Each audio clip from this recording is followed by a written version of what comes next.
Why do mother-in-laws feel it's their duty to constantly criticize their daughter-in-laws? I mean, weren't they daughter-in-laws once? My marriage would be so much better if my in-laws stopped interfering in our lives. My husband doesn't think anything's wrong. This is normal for him. What am I supposed to do? You have these two people who are coming together when they get married and they have to adjust to each other.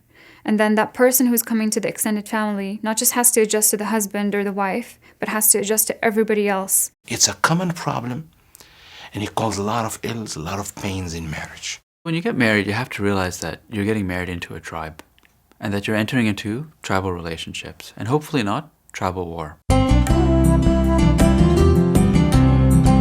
Keeping close ties with in-laws, or even living in an extended family, is fairly common in many cultures.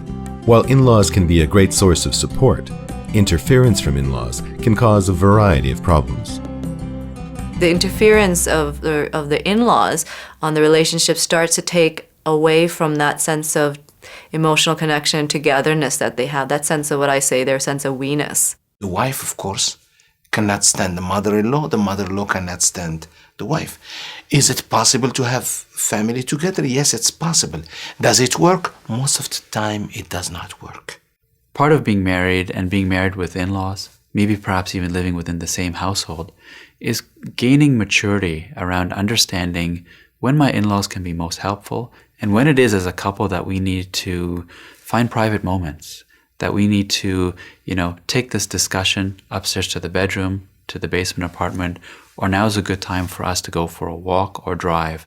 It's not to say that in-laws are a problem for the marriage. In fact, they can actually help a marriage do better as well, but only if they're supporting the relationship and not trying to take the side of either partner. Once they want to interfere in decision-making, it becomes a problem.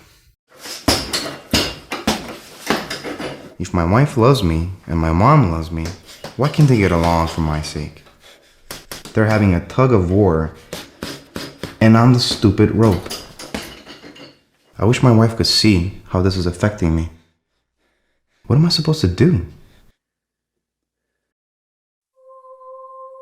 The Quran and prophetic teachings place great emphasis on the rights of parents, but is obedience to parents unconditional? How can people strike a balance between the rights of different family members? The key right of parents is to be good to them, to uphold good character in your dealings with them, in your words and your deeds, and in the way you respond to what they say. The in-laws are parents, and Islam tells us to treat our in-laws like our parents. If I honor the spouse's parents, it's like honoring my own parents. In order to maintain that beautiful balance between the rights of parents and one's own rights, the rights of one's spouse, the rights of one's children, certain demands of the parents you may not be able to fulfill, but one does so in a graceful manner. And one of the ways with respect to that is what the Prophet ﷺ said, that you can't reach everyone with your wealth. You can't reach everyone with your status, but you can reach everyone through good character. We need to balance between these values and the reality of today, the financial burden. We can't live in a big house like we used to in the old times. The dwellings are smaller, they're more expensive. They expect you to be over every other day. Right? That's what they say. But what they really want is they want to be loved. They want to feel cared for. They want to feel that you haven't distanced yourself from them. Look, my mom didn't mean to offend you. Why do you always take her side? Do you know what it's like to be constantly criticized by someone every day? She's not always criticizing you. This is temporary, okay? Until I graduate. Besides, look at what my folks are doing to help us out. You know that I appreciate everything they do, but why can't they appreciate me? Why can't you understand? Often partners I found in my practice have told me that they don't really necessarily want their partner to go and fight with their parents on their behalf. They just want their partner to understand how they feel. One of the most important parts in the early years of the marriage is establishing your own couple identity. So they need to come together and have that awareness. And as they begin to see themselves as a unit, separate from their parents too will begin to see them as a unit. One thing I tell couples that I work with when they're approaching their parents is to talk in terms of we. So you're no longer just their son or daughter. You're actually now a son who's a husband and part of a relationship, or you're a daughter who's part of a relationship. So long that entity is welded and strong, and there is understanding and good communication, they can deal with issues that surround them. The couple stays together on whatever issue. And indeed, if they need to talk about it in advance as to have a unified plan or position, they need to do that. How is it that our in-laws affect us? What happens between us when the in-laws say something or when the in-laws are visiting? When they start to focus on that issue, what happens between them, and address that, they start to move forward. To make it easier to establish a couple identity, experts suggest that future family members share their expectations with one another.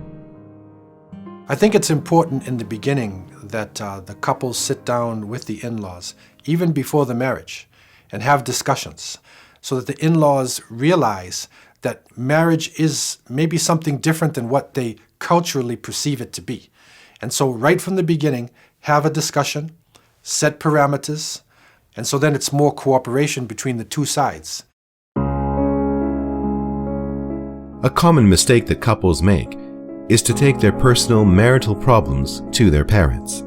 If the parents aren't objective, the problems could get worse. That's something that should be discussed from the very beginning. Are we going to talk to our family about our problems, or are we going to keep it between the two of us? For giving all kinds of support, the parents are needed, the grandparents for the children.